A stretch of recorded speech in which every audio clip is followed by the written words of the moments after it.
완전히 다른 개념 같지만 동일한 어원에서 시작된 예술과 기술.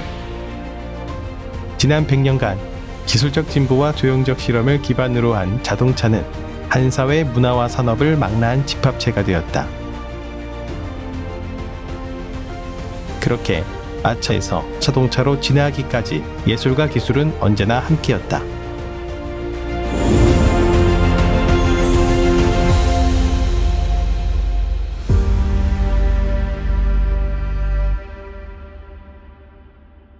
(2023년) 가을, 대한민국 최초의 자동차 디자인 미술관 포마에 특별한 손님들이 찾아왔다. 1980년대에서 90년대 세계를 휩쓴 일본 자동차 회사에서 디자인 조직을 이끈 1세대 디자이너들이다. 이들은 당시 현대자동차의 디자인 수장으로 있던 박종서 관장과 지속적으로 의견과 영향을 나눠온 사이다. 자동차는 한 개인이 만들 수가 없는 거고 또 한 회사가 만들 수 없어요. 여러 국가가 합심해서 한 차종을 만들게 되는 겁니다. 그것은 철, 비철, 플라스틱, 유리, 세라믹 이러한 모든 재료가 산업화 똑같은 수준 속에 됐을 때 하나의 자동차가 만들어지는 거거든요. 자동차는 인간의 욕구를 위해서 굉장히 빠르게 진화하는 거거든요. 다양한 분야의 주목을 받기 때문에 굉장히 어려운 거죠. 그래서 자동차를 만드는 것은 산업의 꽃이고 국가의 꽃이라고 얘기를 하는 겁니다.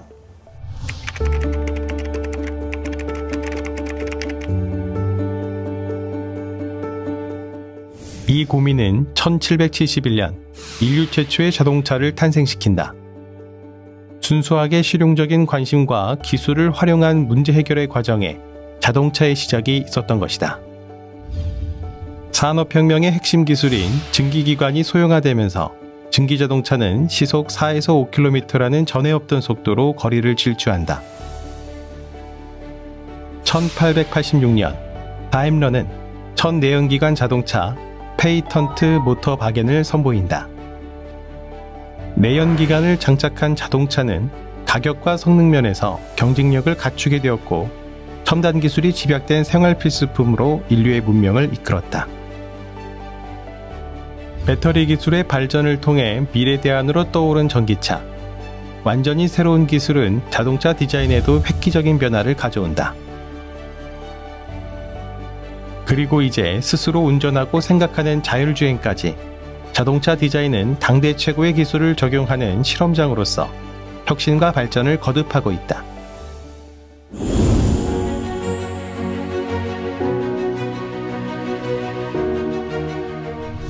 마차와 다름없던 자동차 외관은 보다 유연한 곡선의 유선형으로 변화를 꾀한다. 그리고 그 중심에 최초의 자동차 디자이너 카로체리아 장인들이 있었다. 이들은 자연스럽게 철사를 휘어 뼈대를 만들고 그 위에 철판과 알루미늄을 올려 실물 사이즈의 입체적 외관을 완성했다.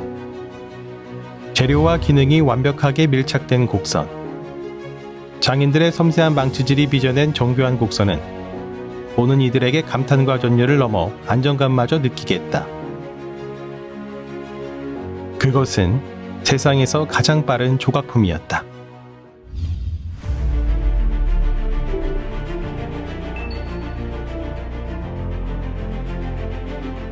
자동차 공장의 컨베이어 벨트 위로 16초에 한 대, 연간 약 200만 대의 자동차가 생산되기 시작했는데 각지고 투박한 외형의 검은색 차량, 단 하나의 디자인만 생산했기에 가능한 일이었다.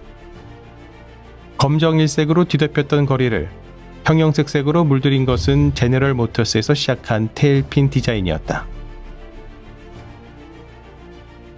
カーデザイナーという職業が生まれたのは1920年代のアメリカ、ハリアールという人ですけれども、その人が事実上、世界最初のカーデザイナーと言っていいと思います。 자동차 브랜드 사상 최초로 디자인 부서 아트 앤 컬러 섹션을 만들고 디자인을 전면에 내세운 제너럴 모터스는 천편일률적인 자동차가 지배하던 미국 자동차 시장의 판도를 바꾸기 시작했다.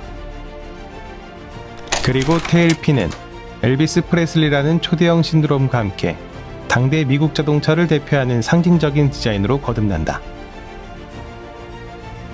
미국과 유럽 두 대륙에서 자동차 디자인의 새로운 유형이 등장한 이후 일체화된 스타일링으로 새로운 미적 트렌드를 선도한 알파 로메오 줄리에타 스프린트와 페라리 250 테스타로사, 완벽에 가까운 공기역학적 아름다움 그대로가 지금껏 상징성을 갖는 제기어 E타입과 람보르기니 미우라 디자인,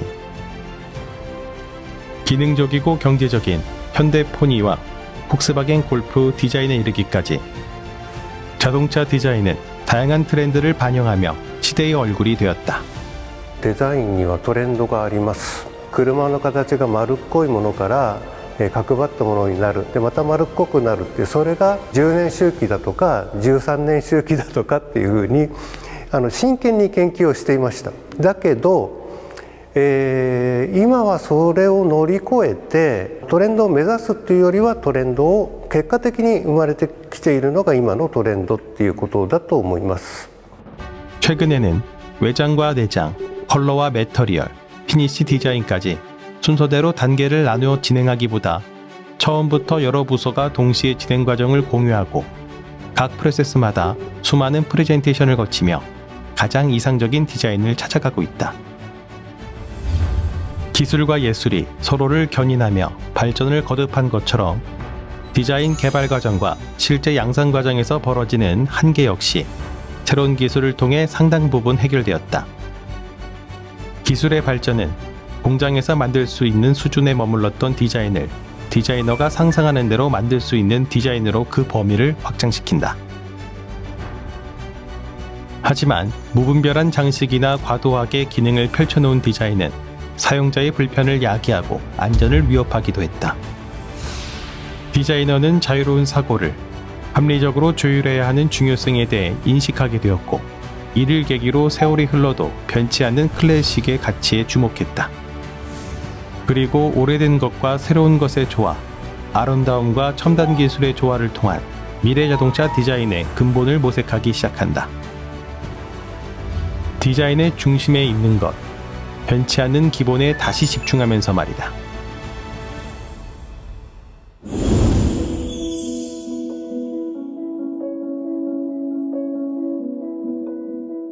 시대와 기술의 소용돌이 속에서 자동차의 외형과 기반 기술은 변화를 거듭하지만 단 하나 절대 변치 않는 것이 있다. 그것은 바로 자동차는 사람을 위한 설계이며 자동차를 디자인하는 데에는 사람이 중심이 되어야 한다는 디자인의 기본 철학이다. 자동차의 디자인은 늘 사람을 중심으로 시작된다. 운전자의 앉은 자세에서 가시성을 확보하고 운전자의 힘과 관절의 동작 범위 등을 고려해 눈과 손이 닿는 모든 것이 디자인된다. H포인트는 힙포인트라고도 하는데요. 운전자가 차량에 착석했을 때 앉는 그 골반 위치로부터 자동차의 그 프로파일이 변하는 것을 의미합니다. 패키지 디자인을 진행을 할 때 더미를 집어넣고 전반적인 시야 각도라던가 의자의 위치나 여러 가지 이 자동차의 구조가 얼마나 사람들이 앉고 또 운전을 하는데 편안한지 확인해 볼 수 있는 그러한 그 디자인 과정에서 가장 중요한 역할을 합니다. 다시 말하면 사람을 중심에 놓은 인간 중심의 자동차 디자인의 시작이라고 생각할 수가 있겠습니다. 그리고 이제 자동차는 자율주행이란 형식으로 인해 드라이빙이 아닌 드리븐으로의 전환을 맞이하고 있다. 운전을 하기 위한 눈과 손의 영역을 넘어 자동차 내부 공간에서의 체험이 중요해졌으며 다양한 체험의 형식 모두 디자인의 대상으로 확장되고 있는 것이다. 기존 자동차에서는 공간의 한가운데를 가로지르는 긴 터널이 있었지만 전기차에서는 그런 터널이 삭제가 되고 버튼들도 디스플레이로 통합이 되면서 물리적인 공간 자체가 굉장히 넓어지고 많이 확보가 된 것을 볼 수가 있습니다. 그리고 자율주행 기술이 되면서 차 안에서의 행동의 자유도도 증가가 되고 있습니다. 가장 크게 바뀐 점은 사람들이 자동차 안에서 머무는 시간이 늘어났다는 건데요. 그렇기 때문에 차 안의 실내를 좀 더 편안하고 집 같은 분위기로 바꿨으면 하는 고객들의 니즈가 많아지고 있습니다. 이것은 자동차가 단지 이동수단이 아닌 생활과 이동의 영역을 허물면서 미래의 사람들의 라이프에 좀 더 기여하고 윤택한 삶을 누리는 데 많은 도움을 줄 수 있을 것으로 기대되는 부분입니다. 어쩌면 자율주행 시대에 자동차는 이동에 절약된 시간이 아닌 창조를 위한 쉼과 경험의 시간을 선물할 것이다.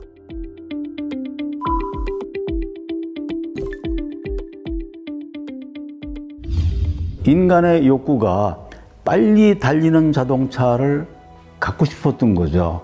그래서 이거는 점점 더 진화를 하는데 이제는 어느 정도 한계가 와 있는 거죠.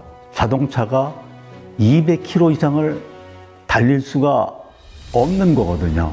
그래서 지나치게 불필요한 것들이 자동차에 유입이 되기 시작해서 지금은 오히려 기능에 해를 주는 겁니다. 그래서 앞으로의 자동차는 본래의 기능대로 안전하게 승객을 보호하고 또 그 자동차가 타인에게 피해를 주지 않는 그런 호환성으로 가야 된다고 보는 거죠. 자동차라는 사물을 위한 디자인이 아닌 자동차를 이용하고 그 공간에 머무는 사람을 위한 디자인이 필요하다. 자동차를 디자인하기 위한 다양한 생각은 여러 방식을 통해 구현될 수 있다. 가상현실과 같은 기술을 통한 실감적 체험 같은 것 말이다. 하지만 그 무엇도 실질적인 경험과 체험을 통한 인간의 직감적 감각을 대체할 수는 없다. 왜냐하면 우리의 눈앞에 등장할 것은 결국 커다란 실질적 형상, 즉 실존하는 사물이기 때문이다. 그렇다면 본질에 가까운 디자인을 찾기 위해 우리는 어떤 감각을 어떻게 체험하고 개발해 나가야 할까?